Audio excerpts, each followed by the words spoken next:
Para tudo isso, o que é que nós devemos fazer? Para que essa ajuda que o Evangelho nos chama a fazer, para que ela aconteça de verdade, algumas coisas nós devemos fazer e são os próximos pontos que a gente vai trabalhar rapidamente.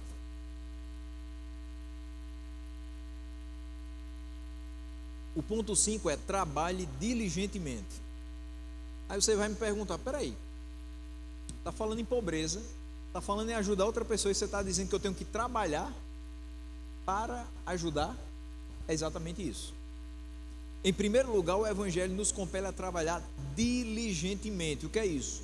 Diligentemente, de uma forma concreta e de uma forma cuidadosa. É você fazer o seu trabalho da melhor maneira possível, um trabalho como para o Senhor. Tem muita gente que fala assim: já vou ter que trabalhar de novo, outra segunda-feira, toda semana esse negócio agora, outra segunda-feira para trabalhar, mais problema. Tem gente que olha para você no trabalho e diz assim: e aí, muita luta, né? Eu tenho um colega de trabalho que sempre diz assim: eita Jorge, está aí na luta, né? Eu digo: tô. É luta mesmo, mas é uma luta pela sobrevivência. Mas essa luta pela sobrevivência não é só minha, é de todos os outros que ali estão, e é de todos os outros que também não estão ali, mas gostariam de estar. A gente costuma encarar o trabalho como esse mal necessário. Eu tenho que trabalhar porque é o jeito. O culpado disso é Adão. Adão foi pecar, aí Deus disse: do suor do teu rosto comerás o teu pão. Agora, esquece essa pessoa que Adão foi colocado no Éden para quê?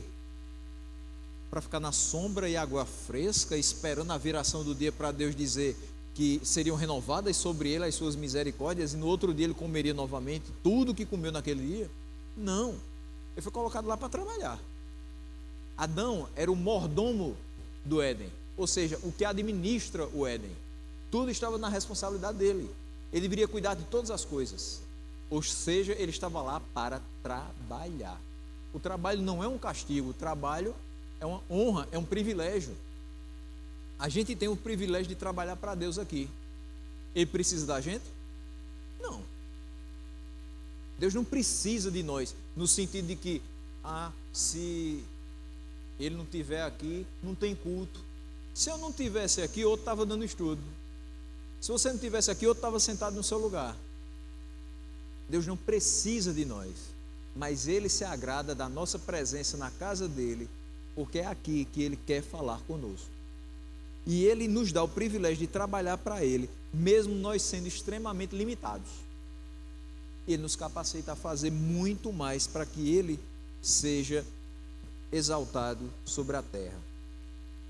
A Bíblia não vê então o trabalho como algo ruim, ou trabalhar só para ganhar dinheiro. Eu gostaria muito de perceber na geração jovem de hoje a motivação de trabalhar para que Deus fosse glorificado e nada mais. Mas se você perguntar para 100 jovens: por que você trabalha? Por que você quer trabalhar?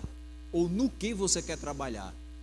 Invariavelmente você vai escutar: eu quero trabalhar numa coisa que dê muito dinheiro. Eu quero trabalhar para ser rico, para ter uma casa boa, um carro bom, para comprar quantos relógios eu quiser, comprar quantos tênis eu quiser, para viajar quantas vezes eu quiser. Em algum momento da sua vida você vai perceber que isso é muito vazio e que isso não vai preencher seu coração.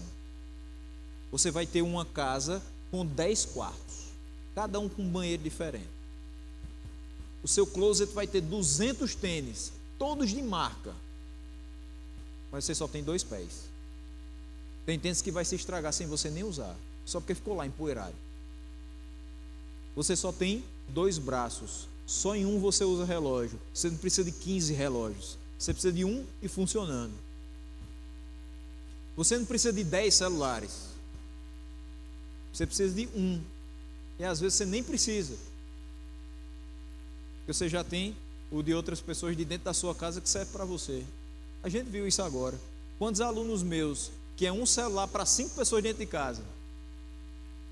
O irmão mais velho estuda de manhã com celular, o irmão mais novo estuda de tarde com o mesmo celular, e a mãe sai para trabalhar à noite com o mesmo celular. Haja bateria. Mas se viu, 1:5.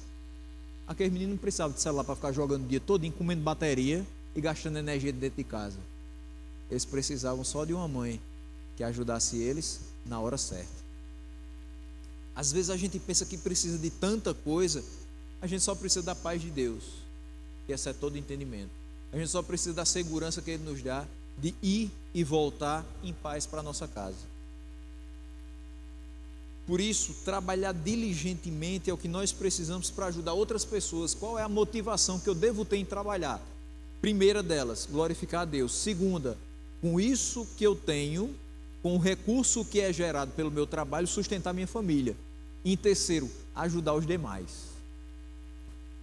Eu preciso ter isso em mente. Deve ser um dos objetivos, uma das finalidades do meu trabalho, é ajudar outras pessoas. E quanto mais eu trabalho e mais eu presto serviços por meio desse trabalho, mais eu estou contribuindo com a nossa cultura de um modo que serve às pessoas e honra a Deus. Ah, pastor, eu sou somente um atendente de uma loja de roupa. Isso vai ajudar em quê?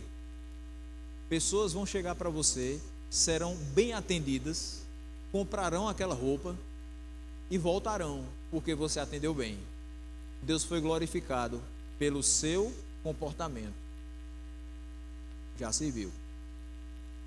Ah, pastor, mas eu sou apenas uma pessoa que está por trás de um balcão servindo cafezinho, vendendo salgado, vendendo bolo, vendendo docinho. Isso vai ajudar em quê? Vai ajudar Deus a ser glorificado pela forma como você faz o seu trabalho, vai ajudar você a sustentar a sua casa e vai ajudar pessoas a serem alimentadas, porque elas precisam que você esteja ali vendendo tudo aquilo ali na hora que elas têm fome. Se você não estivesse ali, elas não teriam como se alimentar. Parece uma coisa tão pequena, parece uma coisa tão insignificante, mas não é. Quantas vezes você já se viu no meio da rua, louco para comer qualquer coisa, e não passa ninguém, nessas horas não passa? Você já se viu ali na João Suassuna, cheio de pessoas ali de oficina mecânica, loja de carro, aí você pedindo a Deus que passe uma pessoa com uma bicicleta, com uma caixa térmica no bagageiro, vendendo salgadinho, vendendo suco, aquele suco que o cara faz assim, ó, balança, porque o pozinho está lá embaixo, aquele é que é bom. E você diz assim, que passe um vendendo um cafezinho daquele pequeno, um suco, qualquer coisa, porque eu estou com fome. O trabalho daquela pessoa vai servir para você naquela hora. Se ela não passar, você vai continuar com fome. E se ela vier não só com alimento, mas com palavras boas para você, olha que coisa boa que vai ser também. Porque não adianta você trabalhar só para conseguir dinheiro e reclamar o dia inteirinho das coisas que você precisa fazer. Você precisa fazer com alegria, e as pessoas devem ver isso em você. É isso que vai fazer com que elas percebam, realmente foi Deus que deu esse emprego a ela. Que ela trabalha de um jeito que parece que foi o prêmio da vida dela, ganhar esse emprego aqui. Na imagem que eu coloquei, você vai perceber uma pessoa trabalhando no escritório. Para quê? Para que depois ela se junte a outras pessoas na igreja, junte as cestas básicas e possa dar para outras pessoas. Se eu não trabalhar, eu não ganho dinheiro. Se eu não ganhar dinheiro, eu não tenho como comprar alimentos. Se eu não trouxer os alimentos, as cestas não são feitas. Se as cestas não são feitas, pessoas não são saciadas na sua fome e continuam na extrema pobreza. Trabalhar diligentemente para a glória de Deus. Viver com simplicidade é o ponto 6. A Escritura nos fornece um remédio para combater o fascínio pelo dinheiro. Meus irmãos, dinheiro não é tudo. Ele compra muita coisa, mas ele não compra felicidade, ele não compra honestidade, ele não compra dignidade, ele não compra a alegria, ele não compra a forma como as pessoas tratam você. Se alguma pessoa trata você bem porque você paga coisas para ela, pode ter certeza, quando seu dinheiro acabar, a gentileza dela também acaba. Eita, fulano, como tu é legal, tu pagou um lanche pra mim, ó. Dou maior valor a Gabriel. Gabriel toda vez chega perto de mim, ó, paga um salgadinho pra mim. Eu nem há 10 anos, né? Não é assim que acontece? Aí no dia que você diz assim, eita, hoje eu não tenho, ó. Aí, tá vendo? Gosto mais de tu não, viu? Vai procurar outro que o sirva. Porque a gentileza, a amizade era baseada naquele valor. Aí a gente se fascina pelo dinheiro, porque diz assim, eu tenho dinheiro, eu tenho amigos, eu tenho muitas pessoas ao meu redor. Se você tem amigo por causa do dinheiro, então você não tem amigos. Felizmente. E o texto de 1 Timóteo 6, 6-8 vai nos dar um remédio para combater esse fascínio pelo dinheiro, de achar que o dinheiro vai resolver a nossa vida. Porque ele vai dizer o seguinte, de fato a piedade acompanhada de satisfação é grande fonte de lucro, porque nada trouxemos para esse mundo e daqui nada podemos levar. Por isso devemos estar satisfeitos se tivermos alimento e roupa. Em outras versões você vai ver, se você tiver o que comer e o que vestir, esteja contente. E é interessante que às vezes a gente olha para o guarda-roupa e percebe quanta roupa que eu não uso há pelo menos 6 meses. Se eu não uso há 6 meses é porque eu não vou usar mais, né? Tirando roupa de frio. E roupa de frio a gente só usa na época fria mesmo. Mas tirando isso, as roupas do dia a dia, se eu passo 6 meses não uso aquela camisa e ela ainda está utilizável, é porque eu não quero mais, é porque eu abusei, mas outra pessoa pode precisar. Se eu tiver o que vestir, não precisa ser 50 camisas, 200 gravatas. Se você tiver o que vestir, o mais simples que seja, e o que comer, isso deve trazer contentamento ao seu coração. Não se fascine pelo dinheiro. O dinheiro não é ruim. Também preciso fazer essa ressalva. O dinheiro em si não é ruim, mas amar o dinheiro é a raiz de todos os males. O dinheiro não pode ser ruim porque ele é o produto do seu trabalho. Você trabalha e você é pago por isso. É a consequência natural. Você vai trabalhar de graça a vida toda? Também não. Mas esse dinheiro não pode ser a razão da sua vida. Esse dinheiro não pode ser o centro da sua vida. Você não pode depositar a sua confiança nele. Você não pode depositar toda a sua esperança numa conta bancária. O Evangelho nos leva a humildemente identificar o que é suficiente para nós. Suficiente. Nem faltando, nem sobrando. Suficiente. Porque o que passa, a gente pode dar livremente a outras pessoas. Estou olhando aqui, eu tenho 12 calça jeans. Eu acho que eu só com 5 eu consigo viver bem. Essas outras 7 que estão sobrando, eu posso doar. Em outro momento, quando eu tiver mais condição, eu vou comprar umas novas. Eu posso até chegar até 12 de novo. Mas aí aquelas outras que vão ficando um pouquinho mais velhas, eu vou também doando. E uma coisa que eu quero lembrar a você, é um viver com simplicidade e doando os excessos, mas não é doando os excessos que não presta não. Eu já estive em um momento com pessoas que faziam parte de uma diretoria missionária, em que elas diziam o seguinte: meus irmãos, quando for quarta-feira que vem, tragam as suas roupas, seus agasalhos, que vocês não usam mais, mas que estão servindo, porque a gente vai levar para as pessoas que estão no campo missionário. E aí ia blazer, ia casaco, ia calça jeans, ia calça de moletom, ia meia, ia tudo. Mas também ia saia rasgada, também ia calça que não tinha bolso mais, ia vestido que estava faltando o feixe. E como é que a pessoa vai usar um negócio que não está servindo para o outro, vai estar servindo para você? É ter noção do que você vai doar também. que é o próximo ponto, é o doar sacrificialmente. Às vezes vai parecer um grande sacrifício você doar coisas que estão aparentemente novas, mas você tem que doar coisa que preste. Trazer um saco de roupa para dentro da igreja para ser doado, que não dá para usar, nem se você costurasse ninguém queria. Eu trouxe uma camisa amarela ali, onde é que isso é amarelo? Todo desbotado. Caiu um bocado de água sanitária na camisa preta, mas o irmãozinho lá do campo vai poder utilizar essa camisa, né? Tá manchada, mas besteira, né? Para ele não tem nada. Não é esse tipo de mentalidade que a gente deve ter. Não é porque ele está em necessidade que ele vai usar qualquer coisa. Você queria usar qualquer coisa? Lembra o que o David Platt falou lá no início? Ele olhou para Samir e disse assim: e se fosse eu gostaria que alguém me ajudasse? Se fosse eu precisando de roupas, eu gostaria que alguém me ajudasse? Com toda certeza. Mas eu queria que essa pessoa me desse a roupa rasgada aqui? Não, né? Eu só estou precisando da roupa, provavelmente eu não tenho nem a linha para costurar essa roupa. Se eu estou precisando de um calçado, não é o calçado que já está todo rasgado, com um bico descolado. É o que ainda tem um pouquinho de borracha para eu andar no meio da rua com ele por alguns meses, até que eu consiga algo melhor.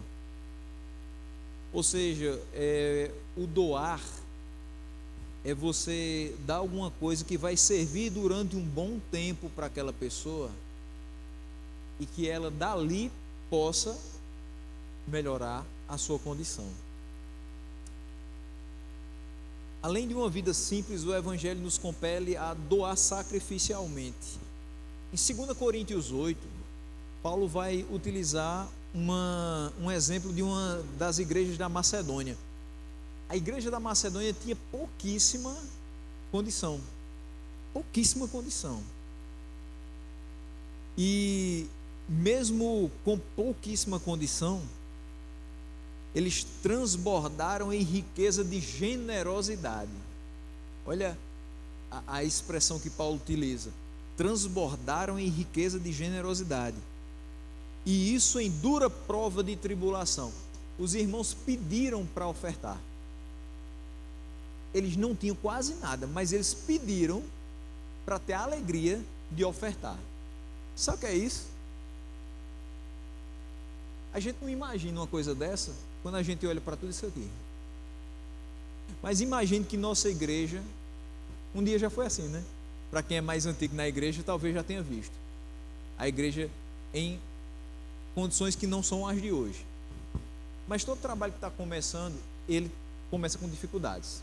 Então imagine uma igreja que o prédio não é dela, é alugado. Que o prédio é pequeno, que não tem condições, que as pessoas começam a chegar aos montes e começam a ficar em pé porque não tem cadeira. Começa a imaginar as pessoas ficando do lado de fora. Começa a imaginar que não tem banheiro na igreja.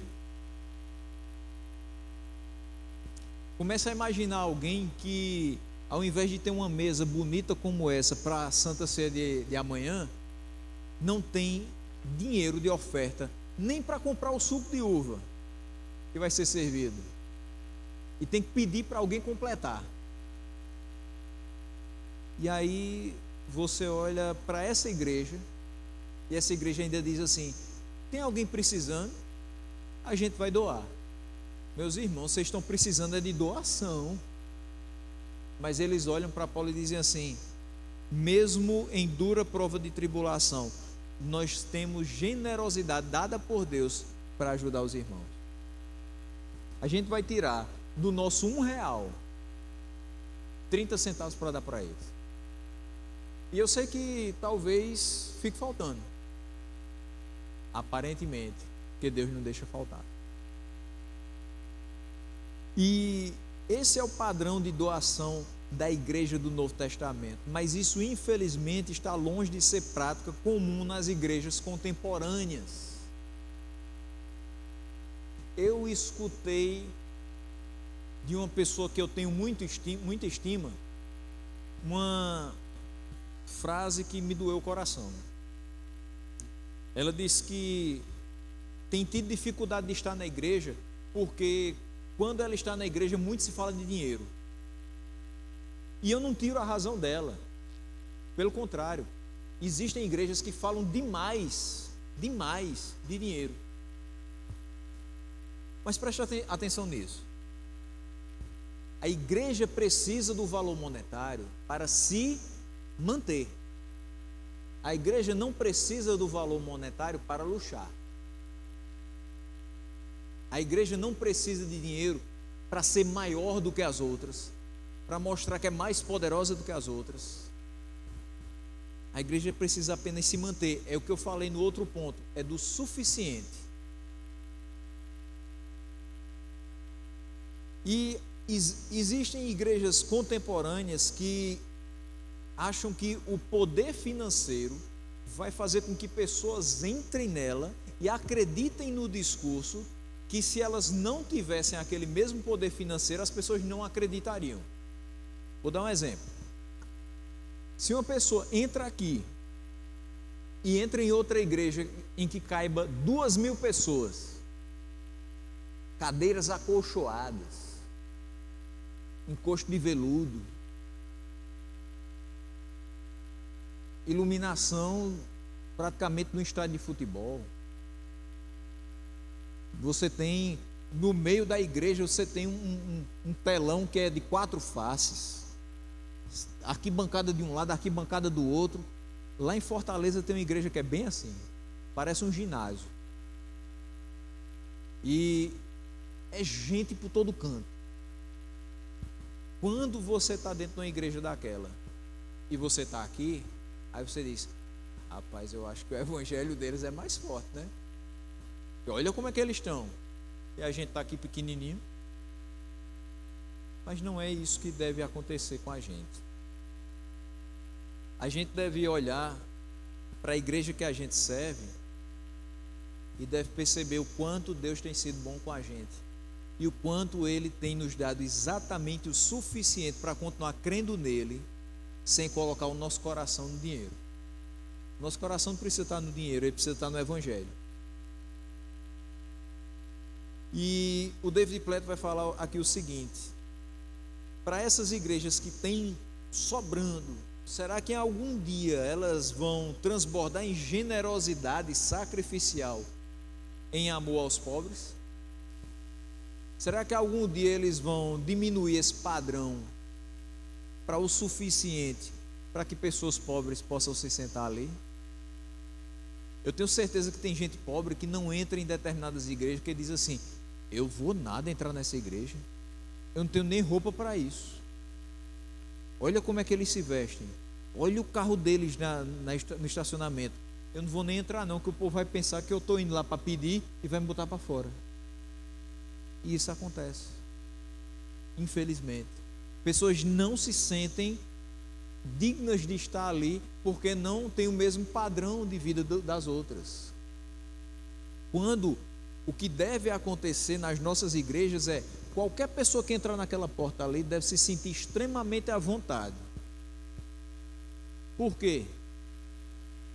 Porque quem nos chamou aqui também pode estar chamando ela para a mesma coisa: viver e servir a Deus. Então, se entrar uma pessoa ali que tem menos condição, está com um chinelinho de dedo, talvez uma roupa que você diga assim: meu Deus do céu, não tinha uma melhorzinha não. Mas aquela pessoa pode ser um grande instrumento nas mãos de Deus para dar um tapa na sua cara e dizer assim: tome vergonha. Você não foi chamado para ser rico não. Você não foi chamado para ser o melhorzão da igreja não. Você foi chamado para ser servo. O único Senhor que existe é o Senhor Jesus. Baixa a bola. E é doído mesmo que isso acontece com a gente, porque às vezes a gente acha que tem certa posição, certa condição, então é daqui para lá. Então a fala é daqui para aí. E às vezes vem daí para cá. Pessoas extremamente simples, dão lições de vida que a gente fica desarmado. Meu Deus do céu, essa pessoa sabe muito mais que eu. Por quê? Porque ela entendeu o Evangelho. E eu estou vivendo como se não tivesse um olho. Eu olho para ela, mas eu não enxergo o interior dela. Então ele receia que seja nesse ponto do amor sacrificial, da doação sacrificial, que os irmãos da igreja atual tenham se perdido. Viver em país próspero, com muitas condições, uma estabilidade. Nós somos incrivelmente ricos se comparados a vários locais do mundo. Mas se tudo o que fizermos for suprir as necessidades uns dos outros, em nosso próprio país, porque está perto, é como se a gente estivesse dizendo aos irmãos de outros países, que também são terrivelmente pobres: ó, a gente não pode fazer nada por vocês. Infelizmente, vocês estão sós nas suas necessidades. Isso não pode acontecer. A distância física da igreja pobre não deve criar um isolamento espiritual em relação a ela.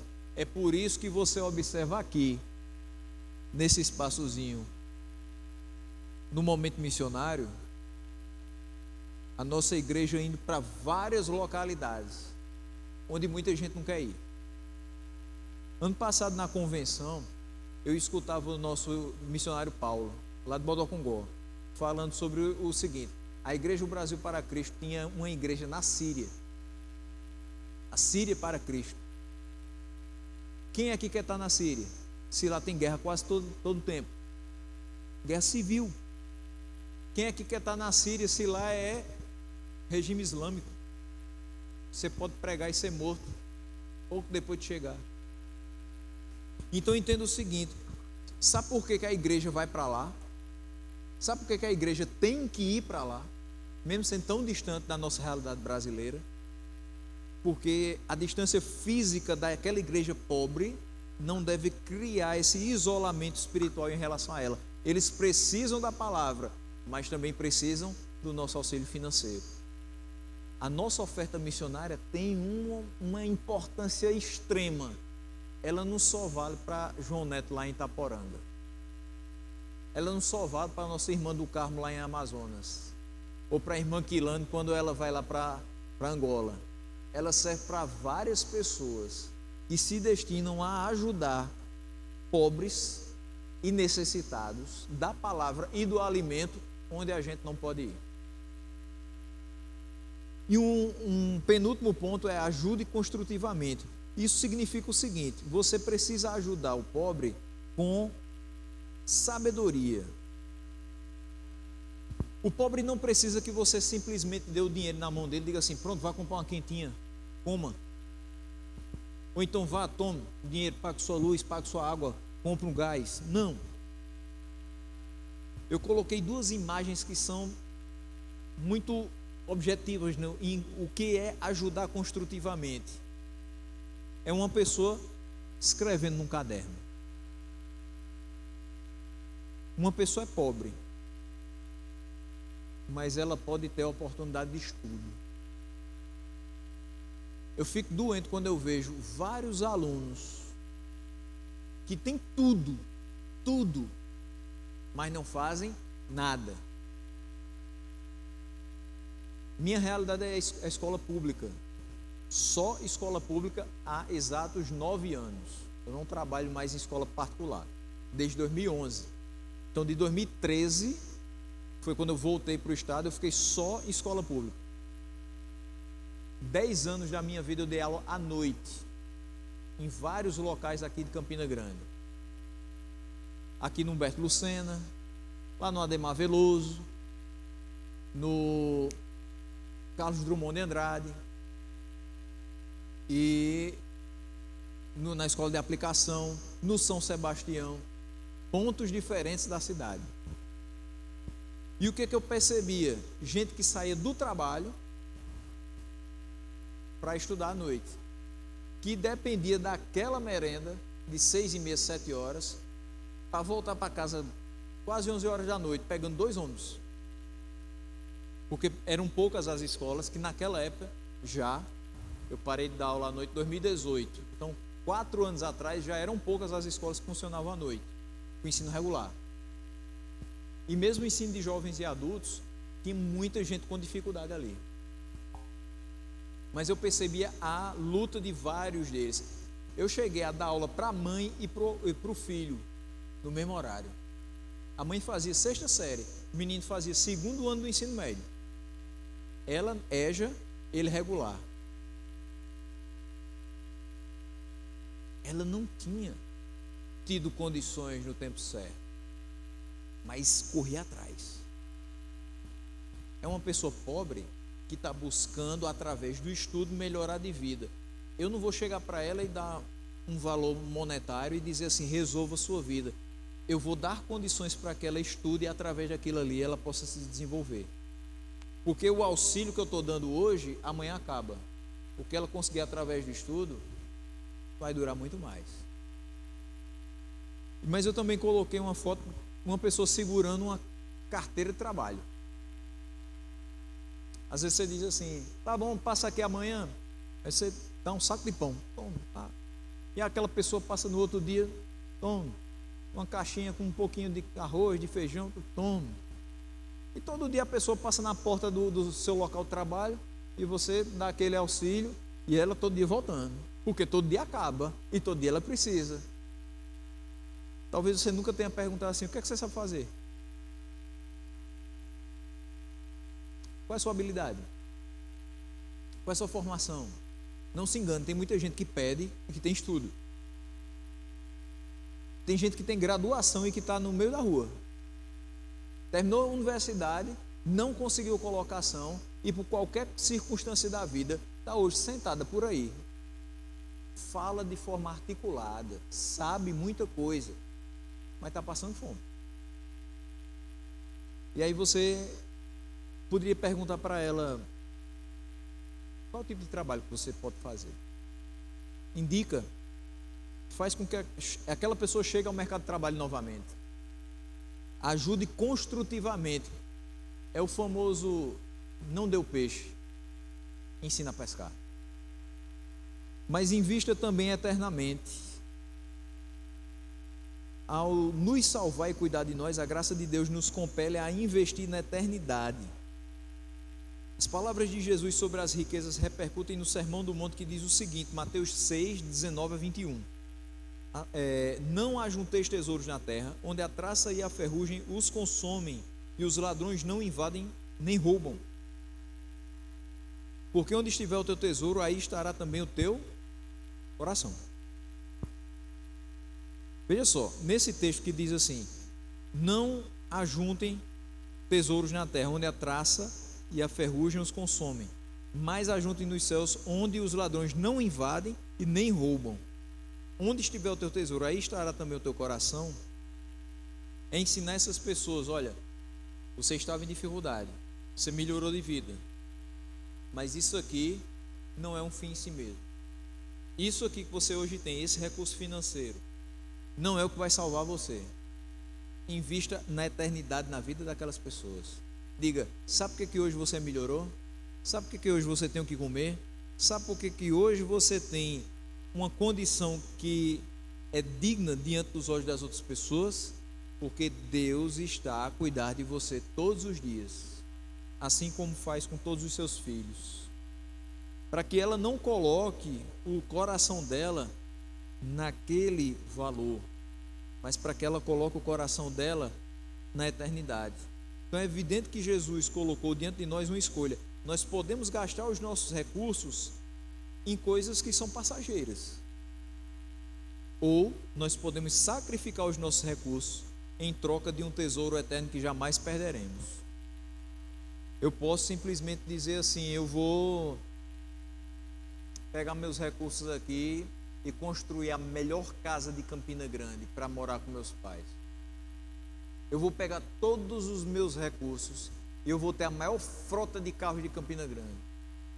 Eu vou pegar todos os meus recursos, eu vou comprar em todas as melhores tecnologias que alguém pode ter em Campina Grande. E você pode dizer assim, eu vou pegar todos os meus recursos e vou procurar ser a pessoa mais feliz de Campina Grande, vendo o Deus a quem eu sirvo sendo glorificado por várias e várias pessoas que foram alcançadas através da pregação do Evangelho, financiada com os meus recursos. Mas não só financie, participe. Então eu quero deixar aqui 3 passos para que a gente se contraponha à nossa cultura, que diz assim: ah, você está vendo um mendigo, pega 50 centavos e dá a ele. E não, senta com ele, prega para ele e dá comida a ele. Veja os passos, como são diferentes. Primeiro passo para a gente se contrapor à cultura: ore. Coisa mais fácil que a gente pode fazer, né? Não. Tem hora que a gente não sabe nem como orar. Mas a oração que a gente deve fazer em relação aos que são pobres é: Senhor, supra a necessidade deles, inclusive utilizando a minha vida e os meus recursos. Participe. Se a igreja vai fazer um momento missionário, vai fazer um impacto missionário, vai fazer um projeto missionário, vai fazer uma visita, um evangelismo aqui no bairro, vá junto. E diga para os pastores e para quem for líder de missões, diga: olha, está precisando do quê? Quer levar alguma coisa? Vamos fazer uns kits de higiene, vamos fazer uns kits aqui para levar para o pessoal que está precisando de comer. Vamos levar umas camisas, vamos levar alguma coisa. O que é que está precisando? Seja ativo. Não espere que alguém venha perguntar a você. Vai e pergunte, vai e faça. Que a gente está precisando mesmo. E uma terceira coisa: proclame. Ah, pastor, eu estou orando tanto pelos necessitados. E sempre que tem um negócio na igreja, aí eu dou uma oferta para que os irmãos possam ir. Vá também. Proclame a palavra. Pregue aos pobres. Não só pregue para aquele que está bem vestido. Não só pregue para aquele que é seu amigo, que tem a mesma condição social que você.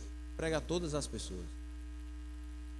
Eu sinto falta, e infelizmente nos 2 últimos anos, vou colocar 2022 também, já entrando no 3º ano, a gente tem a desculpa perfeita para não fazer nada, né? Pandemia. A gente continua fazendo. A gente aqui não parou, graças a Deus. Mas tem muita coisa que a gente precisa fazer ainda, e que eu me incomodo porque a gente não faz. E eu me incomodo de não ver mais isso sendo feito. Eu ainda sou de uma época em que a gente tinha grupos evangelísticos indo para dentro da escola. Parava na hora do intervalo, na última aula, nas 2 últimas aulas, entrava MPC, botava todo mundo para cantar, botava todo mundo para ler a Bíblia. Os Gideões Internacionais entrando, distribuindo Novo Testamento nas escolas públicas, todo mundo recebendo o livrinho azul. O povo entrando dentro dos hospitais com o livrinho branco para dar aos profissionais de saúde. Grupos de homens visitando alas de queimados dentro do HU. Pessoas indo para centro de recuperação, visitar dependentes químicos e levar a palavra de Deus num dia de domingo à tarde, depois de ter ido para EBD e ainda precisando ir à noite, mas tirava a tarde para fazer aquilo. Eu, no meio de muitas dessas atividades, e eu me incomodo porque eu também não estou fazendo nada disso. Então, quando eu falo aqui, ore, participe, proclame, eu estou dizendo: oremos, todos nós, participemos e proclamemos a palavra de Deus, para que a gente não venha se tornar também pobre. Às vezes não de recursos, mas pobre da palavra que nos sustenta de verdade. Eu quero terminar só com essa frase: o que nos sustenta, meus irmãos, não é o dinheiro. O que sustenta essas pessoas que necessitam da nossa ajuda também não vai ser o dinheiro que vai chegar à mão delas. O que nos sustenta é a palavra de Deus, a confiança que nós temos nele e a certeza de que ele trabalha por nós todos os dias. Que isso não saia do nosso coração e que a gente possa não somente orar, não somente olhar com piedade, com compaixão, não somente pegar um valor e dedicar para eles, mas ajudar de fato em todas as situações que eles tiverem necessidade. Não tenha vergonha não, que uma pessoa passe e diga, ó, está junto com aquela pessoa mal vestida, maltrapilha. Não tenha vergonha. Tenha vergonha de não fazer o que seu Deus manda. Tenha vergonha de se acomodar com a vida que não é uma vida que glorifica a Deus. Tenha vergonha de não ser conforme essa palavra. Tenha medo que isso aconteça. E não deixe isso acontecer. Do que depender de você, faça. Mas também ore para que Deus faça através da sua vida. É orar pelos necessitados e orar para que Deus nos use em favor de cada um deles.